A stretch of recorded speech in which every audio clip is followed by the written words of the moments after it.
Hi friends, welcome back to my channel. ఈరోజు మన ఛానల్లో నేను మీకు పాలకూర చపాతీ ఎలా ప్రిపేర్ చేయాలో చూపిస్తున్నాను.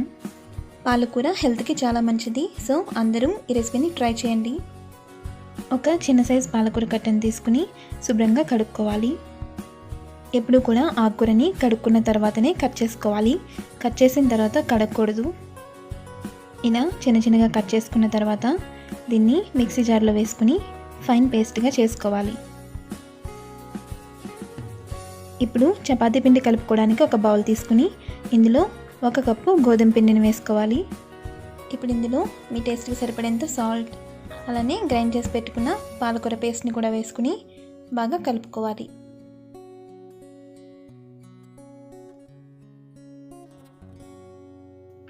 ఇంకా అవసరం అనిపిస్తే కొద్ది కొద్దిగా వాటర్ వేసుకుంటూ చపాతీ ముద్దని ప్రిపేర్ చేసుకోవాలి.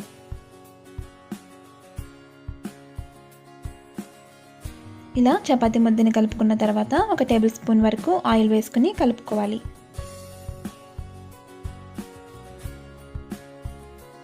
ఈ పిండి కలుపుకున్న వెంటనే చపాతీలు చేసుకోవచ్చు, లేదంటే గంట తర్వాత కూడా చేసుకోవచ్చు.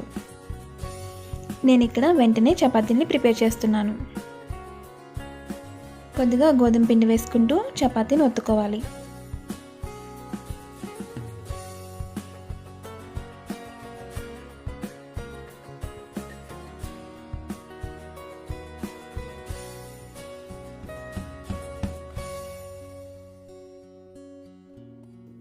ఇలా ఒత్తుకున్న చపాతీని వేడివేడి పెనంపై కాల్చుకోవాలి.